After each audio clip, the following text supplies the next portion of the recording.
जरा सोचिए, अगर वही हाथ जो जिंदगी आमों बचाने के लिए उठते हैं वही किसी मजहबी साजिश का हिस्सा बन जाए तो क्या होगा? रात के अंधेरे में चमकती सफेद कोट, हॉस्पिटल की ठंडी रोशनी और एक ऐसा डॉक्टर जो इलाज के बहाने मौत बांट रहा था। यही है आज की कहानी। 10 लाख हिंदुओं को मारने की साजिश, जो अब सिर्फ कहानी नहीं चेतावनी बन चुकी है। दोस्तों, इस वीडियो का मकसद आपको डराना नहीं, जगाना है। क्योंकि जब धर्म के नाम पर जहर तैयार किया जा रहा हो, जब डॉक्टर की लैब में इलाज नहीं बल्कि नरसंहार की रेसिपी पक रही हो, तब चुप रहना सबसे बड़ा गुनाह है। मैं आपको वादा करता हूं, इस वीडियो के अंत तक आप वो 3 सच जानेंगे जिन्हें छुपाने के लिए पूरी मशीनरी लगी थी। वो नाम, वो नेटवर्क और वो तरीका जिससे एक डॉक्टर 10 लाख हिंदुओं की जान लेने की तैयारी में था। हर वाक्य इस सच्चाई के एक नए परत को खोलेगा। पुलवामा से फरीदाबाद तक, अस्पताल से आतंकी अड्डों तक। और अगर आपने ये वीडियो बीच में छोड़ा तो शायद आप वो कड़ी मिस कर देंगे जो अगली त्रासदी को रोक सकती थी। तो आंखें खुली रखिए, क्योंकि जो आगे आप सुनने वाले हैं वो किसी फिल्म की कहानी नहीं, आपके देश की असली फाइल है। और इस बार सर्जरी इंसान पर नहीं, इंसानियत पर होनी थी। चलिए दोस्तों, जरा जल्दी से कमेंट करके बताइए ये वीडियो आपको कैसे मिला। क्या आपने इसे खुद सर्च किया था या ये अचानक आपकी स्क्रीन पर आ गया और आपने क्लिक कर दिया? सच सच बताइए, क्योंकि हमें भी जानना है कि आखिर YouTube आज हमारे सनातन धर्म की ये आवाज आप तक कैसे पहुंचा रहा है। और हाँ, अगर आप सच में एक सच्चे हिंदू हैं तो अभी के अभी चैनल को सब्सक्राइब कर लीजिए, ताकि आने वाली हर एक वीडियो सबसे पहले आपको मिले। वीडियो को लाइक करना मत भूलना, ताकि दुनिया को दिखाया जा सके कि सनातन की शक्ति अभी जिंदा है। तो चलिए बिना वक्त गंवाए बढ़ते हैं वीडियो में आगे। इमेजिन कीजिए, रात के सन्नाटे में ऑपरेशन थिएटर की सफेद लाइट्स के नीचे जिंदगी बचाने वाला डॉक्टर अगर मौत का ऑपरेशन करने निकल पड़े तो कुछ ऐसा ही भारत में भी हो रहा है, जहां एक के बाद एक सफेद कोट में छिपे आतंक के पनाहगार सामने आ रहे हैं। पर कौन है ये डॉक्टर? कौन था 10 लाख हिंदुओं को मारने की साजिश रचने वाला एक डॉक्टर जिसने बनाया सबसे खतरनाक जहर? पर क्यों? कैसे गुजरात ATS ने इस गैंग का भंडा फोड़ किया? क्या है जम्मू कश्मीर के आतंक में लिपटे डॉक्टरों का काला सच? कहीं जबरन खतना तो कहीं विस्फोटक। इन्हें कैसे रोका जा सकता है? वो कौन कौन से उपाय हैं जो इस जालसाजी को रोक सकते हैं? चलिए समझते हैं। भारत को दोस्तों वसुधैव कुटुंबकम की भावना के लिए जाना जाता है, जहां डॉक्टरों को भगवान का स्वरूप माना जाता है, क्योंकि ऊपर वाले के बाद वही है जो किसी को जीवन दान देता है, जिनके हाथों में सैकड़ों जिंदगियों का भार है, जो हर रोज एक नई जिंदगी को दुनिया में लाते हैं। अमेरिका, चीन, स्विट्जरलैंड, इन तमाम देशों में डॉक्टर की परिभाषा आज भी वही है। लेकिन भारत में अब इस पेशे से जुड़े लोगों पर विश्वास करना थोड़ा मुश्किल हो रहा है, क्योंकि एक के बाद एक कन्वर्टेड हिंदू और मुस्लिम डॉक्टरों से जुड़ी ऐसी ऐसी खबरें सामने आ रही हैं जो विश्वास योग्य बिल्कुल नहीं है। आपको याद होगा, जून 2023 की बात है, जब उत्तर प्रदेश के बरेली जिले में एक बच्चे के जबरन खतना का मामला सामने आया था। यहां एक हिंदू माता पिता अपने बच्चे की जीभ का ऑपरेशन करवाने के लिए थाना बारादरी स्थित डॉक्टर एमचे खान हॉस्पिटल में पहुंचे, लेकिन डॉक्टर ने मां बाप को जानकारी दिए बिना बच्चे की जीभ की जगह उसके प्राइवेट पार्ट का ऑपरेशन करके खतना कर दिया। जब माता पिता को यह बात पता चली तो उनके पैरों तले जमीन खिसक गई। वे तुरंत नजदीकी थाने पहुंचे और जब पुलिस ने पूछताछ की तो डॉक्टर, जिसका नाम मोहम्मद जावेद खान था, उसने कहा कि बच्चे को यूरिन इन्फेक्शन हुआ था और उन्हें कंसल्ट कराने के बाद ही सर्जरी की गई है। इस पर पिता ने कहा कि सब कुछ अंग्रेजी में लिखा हुआ था, उन्हें कुछ समझ नहीं आया और न ही डॉक्टर ने यह बताना जरूरी समझा कि वहां क्या लिखा है। यह एक लौता केस नहीं है। इससे पहले भी श्रीलंका के एक मुस्लिम डॉक्टर पर हिंदू और बौद्ध महिलाओं की नसबंदी का आरोप लगा था। उसने सैकड़ों महिलाओं का सीजेरियन ऑपरेशन के दौरान गर्भाशय ही निकाल लिया ताकि वे कभी मां ना बन पाएं। लेकिन वर्तमान में मुस्लिम डॉक्टरों और उनसे जुड़े जो मामले सामने आ रहे हैं वे तो और भी ज्यादा भयावह हैं। पूरा मामला 28 अक्टूबर से जुड़ा हुआ है, जब श्रीनगर के पुलवामा में पुलिस को शहर भर में आतंकी संगठन जैश-ए-मोहम्मद के पोस्टर दीवारों पर चिपके हुए मिले, जिनमें संगठन का प्रचार और उससे जुड़ने के तरीके बताए गए थे। पुलिस ने जब CCTV कैमरों की जांच शुरू की तो उन्हें आदिल अहमद रातर का सुराग मिला। आदिल जम्मू कश्मीर के पुलवामा का ही रहने वाला था, लेकिन फिलहाल फरार था। पुलिस ने तुरंत उसकी कॉल डिटेल्स निकाली तो पता चला कि वह उत्तर प्रदेश के सहारनपुर में मौजूद है। आदिल दरअसल एक डॉक्टर है। अनंतनाग मेडिकल कॉलेज में वह करीब 6 महीने पहले ट्रेनिंग भी कर चुका था, लेकिन किसी कारणवश उसे वहां से निकाल दिया गया। उसके बाद वह सहारनपुर पहुंचा और यहां अंबाला रोड पर स्थित मेडिकेयर अस्पताल में मेडिसिन विशेषज्ञ के तौर पर काम करने लगा। लेकिन 6 नवंबर को अचानक आदिल ने कहा कि उसकी माँ की तबीयत बहुत खराब है और उसे तुरंत अपने गांव जाना होगा। लेकिन इससे पहले कि वह गांव पहुंचता, पुलिस ने उसे धर दबोचा और न्यायिक हिरासत में ले लिया, जहां पूछताछ में उसके जैसे ही अन्य डॉक्टरों के नाम भी सामने आए, जो न सिर्फ आतंकी संगठनों से जुड़े हुए हैं बल्कि देश को तबाह बर्बाद करने की गहरी साजिश भी रच रहे हैं। दरअसल आदिल अनंतनाग के जिस मेडिकल कॉलेज में काम करता था, वहां उसके लॉकर की तलाशी ली गई तो पुलिस को AK-47 राइफल और कुछ संदिग्ध चीजें मिली। इस पर उसे सख्ती से पूछताछ हुई और फरीदाबाद के एक और डॉक्टर का नाम सामने आया, डॉक्टर मुजम्मिल शकील, जो खुद जम्मू कश्मीर से है लेकिन कुछ समय पहले ही हरियाणा के फरीदाबाद में आकर बस गया था। उसने यहाँ एक किराए का मकान लिया और वहीं रहने लगा।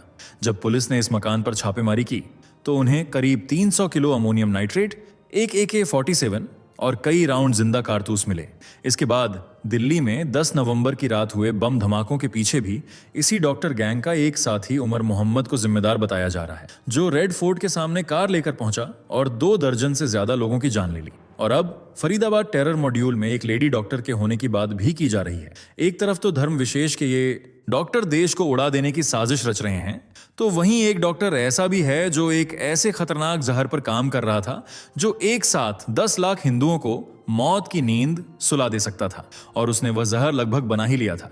यह जहर इतना खतरनाक था कि अगर इंसान एक बार सूंघ ले तो उसकी जान चला जाएगी। अगर गलती से भी आधी बोतल उसके शरीर में पहुंच जाए तो तुरंत उसकी मौत हो जाएगी, फिर चाहे वह किसी भी जरिए से शरीर में जाए, दवा हो, पानी हो या खाना। व्यक्ति को मरने के लिए सिर्फ कुछ सेकंड ही लगेंगे। एक्सपर्ट्स की माने तो यह जहर इतना जानलेवा था कि अगर इसका 100 ग्राम भी पानी की टंकी में मिला दिया जाए तो 10,000 लोग एक साथ मारे जाएंगे, क्योंकि औसत के अनुसार एक पानी की टंकी से 10,000 लोग पानी पीते हैं। मतलब सिर्फ 100 ग्राम जहर और 10,000 लोगों का अंत। इस जहर का नाम है राइसिन। राइसिन यह एक रासायनिक जहर है जिसे बनाने के लिए अरंडी के बीजों के प्रसंस्करण से बचे वेस्ट पदार्थ का इस्तेमाल किया जाता है। यह पूरा मामला गुजरात से जुड़ा हुआ है, जहां खुफिया जानकारी पर 7 नवंबर को गुजरात ATS आतंकवाद निरोधक दस्ते ने गांधीनगर के अडालज के पास से डॉक्टर सैयद को 2 ग्लॉक पिस्तौल, एक बेरेटा पिस्तौल, 30 कारतूस और 4 लीटर अरंडी का तेल के साथ गिरफ्तार किया। डॉक्टर सैयद मूल रूप से हैदराबाद के निवासी हैं और चीन से MBBS की डिग्री हासिल की है। चीन से पढ़ाई करके लौटने के बाद उसने एक बड़े आतंकवादी हमले को अंजाम देने के इरादे से रायसिन जहर तैयार करना शुरू कर दिया। लेकिन वह इस सब में अकेला नहीं था। उसके 2 साथी आजाद सुलेमान शेख और मोहम्मद सुहैल मोहम्मद सलीम भी उसके साथ थे। इनका हैंडलर अब्बू खदीजा था, जो अफगानिस्तान का निवासी है और ISKP इस्लामिक स्टेट खुरासान प्रांत से जुड़ा है। सलीम और सुलेमान उत्तर प्रदेश के रहने वाले हैं। फिलहाल सभी आरोपी ATS की गिरफ्त में हैं। साथ ही रायसिन बनाने की सामग्री को भी नष्ट कर दिया गया है, वरना अगर यह केमिकल बन जाता तो एक साथ 10,000 लोगों की जान चली जाती। लेकिन फिर भी सवाल यह है कि अब जब इन्हें पकड़ लिया गया है तो क्या इन्हें साल भर में फांसी पर लटका दिया जाएगा? क्या इनका नार्को टेस्ट होगा? क्या इनकी नागरिकता रद्द कर दी जाएगी या फिर इनकी एक 100% प्रॉपर्टी को सीज कर दिया जाएगा? इनमें से किसी भी सवाल का जवाब हाँ नहीं है, क्योंकि भारत का कानून यह इजाजत नहीं देता। ना जाने कितने ऐसे देशद्रोही दगाबाज हर साल पकड़े जाते हैं और कुछ समय बाद खुलकर जिंदगी जीते हैं, और संविधान की शपथ लेने वाले सिर्फ बातें और बयान देते ही रहते हैं। लेकिन संविधान की शपथ लेने वाले हर मंत्री, विधायक, सांसद, मुख्यमंत्री आदि को यह समझने की जरूरत है कि भारत पर सबसे बड़ा खतरा बाहरी आतंकवादी नहीं है, बल्कि सीमा के भीतर छिपकर बैठे हुए आतंकी सरगना हैं, जो देश में रहकर इसे खोखला बना रहे हैं और इसे तबाह बर्बाद करने की शपथ ले बैठे हैं। अगर इन्हें नहीं रोका गया तो भारत में भी वही सब होगा जो पाकिस्तान में हो रहा है, अफगानिस्तान में हो रहा है और बांग्लादेश में हो रहा है। हिंदुओं का सफाया, वह भी बड़े स्तर पर। हालांकि यह नहीं कहा जा सकता कि सत्ताधारियों को यह खतरा नजर नहीं आता है, लेकिन राजनीति और वोटों की चमक के आगे खतरे को अक्सर नजरअंदाज किया जाता है, या शायद उन्हें आज भी वही गलतफहमी है जो राजा रणजीत सिंह को थी। उनका मानना था कि वेद, कुरान, बाइबल एक समान है, गुरुकुल और मदरसा एक समान है, पर शायद उन्हें नहीं पता था कि जो वेद सिखाते हैं वह कुरान कभी नहीं सिखा सकता। जो पुराणों में लिखा है वह बाइबल में कभी नहीं मिलेगा। नतीजा यह हुआ कि पंजाब 2 टुकड़ों में बंट गया। आज जो टुकड़ा भारत में है वहां तो हिंदुओं का अस्तित्व है, मगर जो टुकड़ा पाकिस्तान के पास गया वहां से हिंदुओं की कहानी धीरे धीरे मिटती जा रही है। इसी तरह पंडित नंदराम टिक्कू, जो अफगानिस्तान के प्रधानमंत्री थे, उन्हें भी यही लगता था कि मंदिर और मस्जिद एक समान है। वह भी वेद, कुरान और बाइबल में कोई अंतर नहीं बताते थे, क्योंकि ये सभी धार्मिक पुस्तकें हैं और उनके अनुसार धर्म तो कभी गलत नहीं सिखाता। वह कहते थे, अमने मजहब नहीं सिखाता आपस में बैर रखना और हंसती मिटती नहीं हमारी। पर उनकी यह मान्यता भी जल्द ही समाप्त हो गई जब दुर्योधन का ननिहाल, जहां से माता गांधारी आई थी, उसने हिंदुत्व का चोला उतारकर हरी चादर को सीने से लगा लिया। वह अफगानिस्तान, जो कभी दुर्योधन का ननिहाल और माता गांधारी का घर हुआ करता था, आज एक मुस्लिम देश बन गया, अखंड भारत से टूटकर बिखर गया और वहां अब एक भी हिंदू नहीं बचा है। हमारे पूर्वजों को भी वही गलतफहमी थी जो पंडित टिक्कू और राजा रणजीत सिंह को थी। इसी कारण राजा भरत का ननिहाल पाकिस्तान बन गया और वहां भी हिंदू लगभग समाप्त हो चुके हैं। तक्षशिला रावलपिंडी बन गया और हमारे हिंदू मिट गए।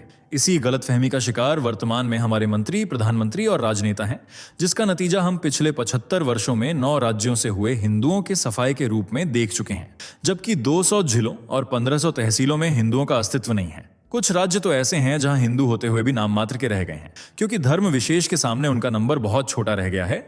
इसलिए यह बहुत जरूरी है कि भारत के विधायक, सांसद, मंत्री और राजनेता इस समस्या का निदान करें।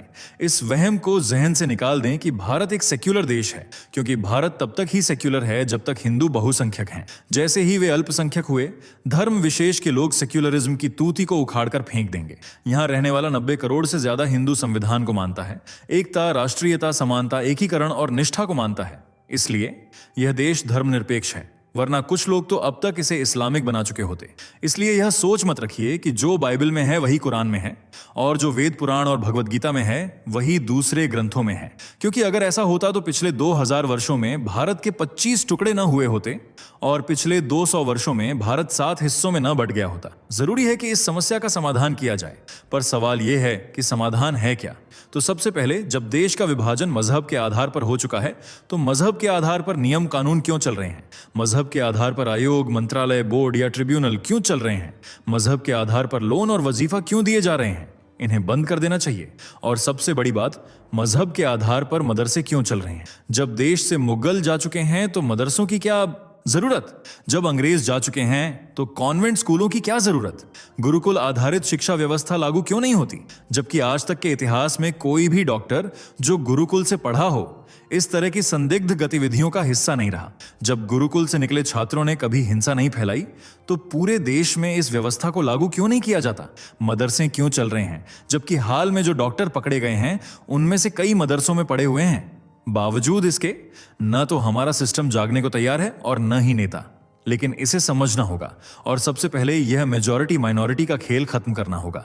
इसके साथ ही एंशिएंट मूवमेंट एक्ट को खत्म करना होगा। बाहर से जो फंडिंग FCRS के जरिए आ रही है उसे बंद करना होगा, क्योंकि देश को बर्बाद करने वालों को पैसा इन्हीं विदेशी फंडिंग्स के माध्यम से मिलता है।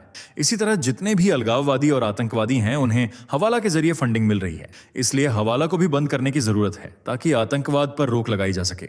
इस फंडिंग का मुख्य जरिया नकली दवाइयों का कारोबार भी है। जितने भी जिहादी देश में घूम रहे हैं उनका किसी न किसी तरह संबंध नकली दवाइयों से जरूर है, जो हर साल हजारों मासूमों की जान लेते हैं। इसे रोकने के लिए ड्रग एक्ट 1940 को हटाने की जरूरत है ताकि नकली दवाइयों का कारोबार रोका जा सके।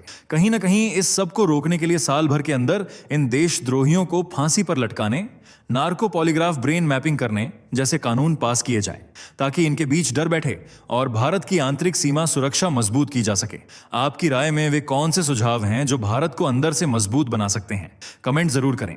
वीडियो पसंद आई हो तो लाइक और शेयर करें, चैनल को सब्सक्राइब करना और बेल आइकन दबाना बिल्कुल न भूलें। दोस्तों, आपको स्क्रीन पर 2 और वीडियोस दिखाई दे रही हैं, जिसे देखने के लिए स्क्रीन पर क्लिक करें।